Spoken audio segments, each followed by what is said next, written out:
প্রথম যে বিষয়টা আমি আপনাদের দৃষ্টি আকর্ষণ করতে চাই যে আল্লাহ রাব্বুল আলামিন আপনাদেরকে এই সমাজের বোঝা হিসেবে সৃষ্টি করেন নাই। আল্লাহ রাব্বুল আলামিন আপনাদেরকে এই সমাজের বোঝা হিসেবে সৃষ্টি করেননি, বরং আল্লাহ রাব্বুল আলামিন আপনাদেরকে এই উম্মতের একটা গর্বিত অংশীদার হিসেবে সৃষ্টি করেছেন।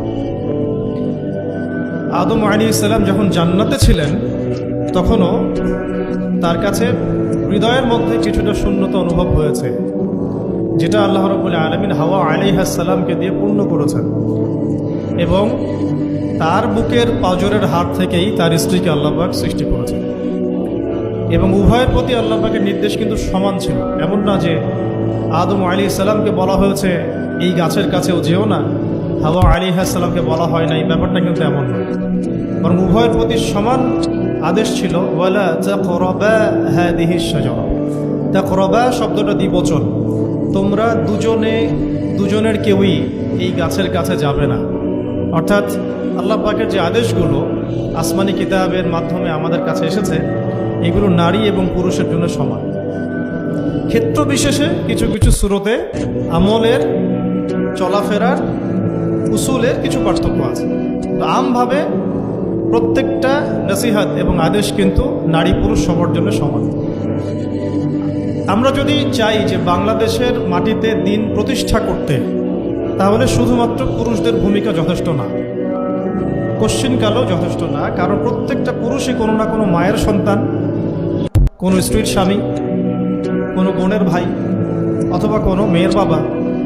তাহলে যদি শুধু পুরুষবাচক শব্দে আমরা সমাজ সংস্কার করতে যাই, আমরা ব্যর্থ হব। দুঃখের সাথে বলতে হচ্ছে এটা, কিছু কিছু ক্ষেত্রে আমাদের আত্মসমালোচনার দরকার আছে। আমরা পুরুষদের মধ্যে যে পরিমাণ মেহনত করছি এবং করার পরিকল্পনা করছি, তার 50% আমরা মেয়েদেরকে নিয়ে ফিকির করছি। যে কোনো দিনই বোন যদি হেদায়েতপ্রাপ্ত হন আল্লাহর পক্ষ থেকে, তারপরে সে যে পড়াশোনা করবে, এই পড়াশোনা করার মতো উপযুক্ত প্রতিষ্ঠানও আমরা তাদেরকে দিতে পারি। নিরাপত্তা, পর্দা এবং সহজলভ্যতা, যে সহজেই সে জ্ঞান শিখবে নিরাপত্তার সাথে, পর্দার সাথে, বাসার কাছাকাছি, মাহরামদেরকে সাথে নিয়ে, এমন পরিবেশ কিন্তু হাজারে একটা মেয়েও পাচ্ছে বলে আমার মনে হয়। এই অবস্থা চলতে থাকলে আমরা ইসমাইল আলাইহিস সালামদেরকে জন্ম দিতে পারবো না। যদি প্রত্যেকটা পরিবারের কর্তা ইব্রাহিম না হন এবং মায়েরা হাজরা আলাইহিস সালাম এবং সারা আলাইহিস সালামের মতো না হন, তাহলে তো ইসমাইলি প্রজন্ম আমরা জন্ম দিতে পারবো না। সেক্ষেত্রে আমরা আল্লাহ পাকের জমিনে দিন প্রতিষ্ঠা করতে পারব। এখানে অনেক প্রান্তিকতা আমাদের মধ্যে আছে, আবার অনেক ছাড় না দেওয়ার মানসিকতা আমাদের মধ্যে আছে। পরিপূর্ণ ইসলাম পালন করতে হবে এবং আল্লাহ পাকের জমিনে তার দিনটাকে প্রতিষ্ঠার চেষ্টা করতে হবে। এছাড়া তো আমাদের কোনো কাজ নাই পৃথিবীতে আমাদের কাজটা কি আসবে? এই পৃথিবীতে আমাদের কাজটা কি? 1 নাম্বার হচ্ছে আল্লাহ পাককে চিনতে শেখা, আল্লাহ পাকের সামনে আত্মসমর্পণ করা, তার নবীর সুন্নতগুলো মেনে চলা, হালাল খাওয়া, একটা আদর্শ পরিবার গঠন করা, সন্তানদেরকে মানুষ করা, দিনের দাওয়াতের কাজ করা এবং দিনটাকে আল্লাহর জমিনে প্রতিষ্ঠার চেষ্টা করা। এছাড়া কি আমাদের কোনো কাজ আছে পৃথিবীতে? বাকি যে কাজগুলো সেগুলো আনুষঙ্গিক এবং সেগুলো ইবাদত হিসেবে গণ্য হবে যদি আল্লাহর জন্য হয় এবং রাসূলের তরিকায় হয়। যেমন কেউ যদি ঘুমায়, ঘুমানোর কাজটাও তো ইবাদত, যদি সেটা রাসূলের তরিকা মোতাবেক হয়। সিম্পল। খাওয়া দাওয়া করা আমরা আমাদের চাহিদায় খাই, কিন্তু এটাও ইবাদত হিসেবে গণ্য হবে যদি খাওয়ার সুন্নাতটা আমরা ঠিক মতো আদায় করি। তাহলে প্রতিটা কাজই সুন্নাত এবং ইবাদত হবে যদি আমরা সেটার তরিকা ঠিক রাখি। মূল কাজগুলো কি? মূল কাজগুলো হচ্ছে যে, আবার বলতেছি, মূল কাজগুলো হচ্ছে 1, এই পৃথিবীতে আল্লাহকে চেনা, আল্লাহকে চিনতে শেখা। 2, আল্লাহ রাব্বুল আলামিনের সামনে শর্তহীন আত্মসমর্পণ, শর্ত সাপেক্ষে না, একদম নিঃশর্ত আত্মসমর্পণ। 3, আল্লাহ পাকের সমস্ত হুকুম আহকামগুলো মেনে চলা। 4, রাসূলুল্লাহ সাল্লাল্লাহু আলাইহি ওয়াসাল্লামের আদর্শ প্রত্যেকটা কাজে বাস্তবায়ন করা, সুন্নতের উপর থাকা। 5, হালাল খাওয়া। 6, আদর্শ পরিবার গড়ে তোলা। 7, সন্তান প্রতিপালন। 8, সৎ কাজে আদেশ। 9, অসৎ কাজে নিষেধ। 10, আল্লাহ পাকের এই জমিনের মধ্যে দিনটাকে প্রতিষ্ঠার চেষ্টা করা, যার যা সামর্থ্য আছে তাই দিয়ে। কেউ জান দিয়ে করবে, কেউ মাল দিয়ে করবে, কেউ কথা দিয়ে করবে, কেউ লিখনি দিয়ে করবে, কেউ প্রয়োজনে আল্লাহর পথে জিহাদ করবে, কেউ প্রয়োজনে শহীদ হবে। যার যেটা স্রোত সে সেভাবে করবে। এছাড়া কি দুনিয়াতে আমাদের কোনো কাজ আছে? এই কাজগুলোর মধ্যে এই কাজগুলোকে যদি আমরা বাস্তবায়ন করতে পারি তাহলে দুনিয়াতেও সফল হব ইনশাল্লাহ, পরকালেও জান্নাতে যাবো ইনশাল্লাহ। এই তো এই কাজগুলো যদি আমরা বাস্তবায়ন করতে পারি দুনিয়াতেও সফল হব ইনশাআল্লাহ এবং পরকালেও জান্নাতে যাবো ইনশাআল্লাহ। এক্ষেত্রে এই গন্তব্য হাসিল করার জন্যে যে কাজটা সবার আগে দরকার, এতক্ষণ যেগুলো বললাম, এই গন্তব্যটা হাসিল করার জন্য সবার আগে যে কাজটা দরকার সেটা হচ্ছে শরিয়াতের একটা ন্যূনতম জ্ঞান অর্জন করা। শরিয়াতের ন্যূনতম একটা জ্ঞান অর্জন করা। শরিয়াতের ন্যূনতম জ্ঞান বলতে আমি কি মিন করছি, কি বোঝাচ্ছি? আমি বোঝাচ্ছি কমপক্ষে আপনাকে বিশুদ্ধ করে কোরআন তেলাওয়াত করা শিখতে হবে, এক নাম্বার। এর সাথে আপনাকে আরবি ভাষা কিছুটা হলেও শিখতে হবে যাতে আপনি কোরআনটা বুঝতে পারেন। 3 নাম্বার হচ্ছে হাদিস শাস্ত্র পড়ার যোগ্যতা আপনাকে অর্জন করতে হবে, মানে হাদিস পড়াশোনা করতে হবে। 4 নাম্বার নবী সাল্লাল্লাহু আলাইহি ওয়াসাল্লামের পবিত্র সিরাত অর্থাৎ জীবনী, এটা আপনাকে পড়তে হবে।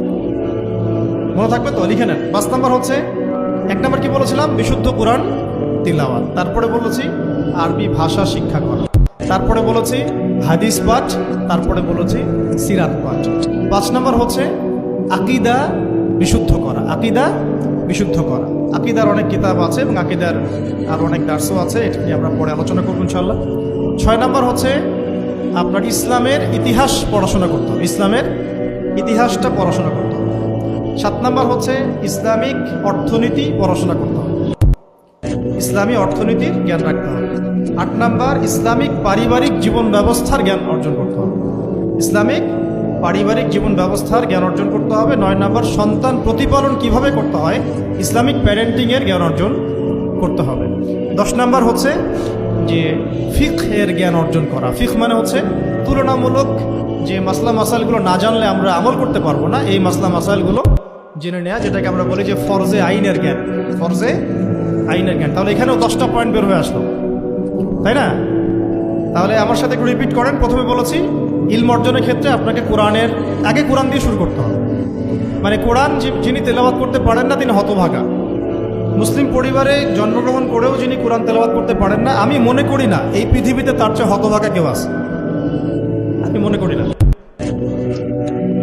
মানে কোরআনের সাথেই সম্পর্ক নেই, আল্লাহর কিতাবই সে তেলাওয়াত করতে পারে না, তো সে এই পৃথিবীর সম্পদ নয় বরং বোঝা। আল্লাহ পাক আমাদের সবাইকে আল্লাহর কিতাব শেখার তৌফিক দান করুন। এক নাম্বার এখান থেকে শুরু হবে পড়াশোনা। আগেই একটা আদনান ভাইয়ের বই নিয়ে নিলাম, আগে একটা অমুক স্কলারের বই নিয়ে নিলাম, আগে একটা তমুক স্কলারের বই নিয়ে নিলাম, এভাবে পড়াশোনা শুরু করতে হয় না। পড়াশোনা শুরুটাই হবে আপনার কোরআন থেকে, সব বন্ধ, আগে কোরআন তেলাওয়াত থেকে শুরু করতে।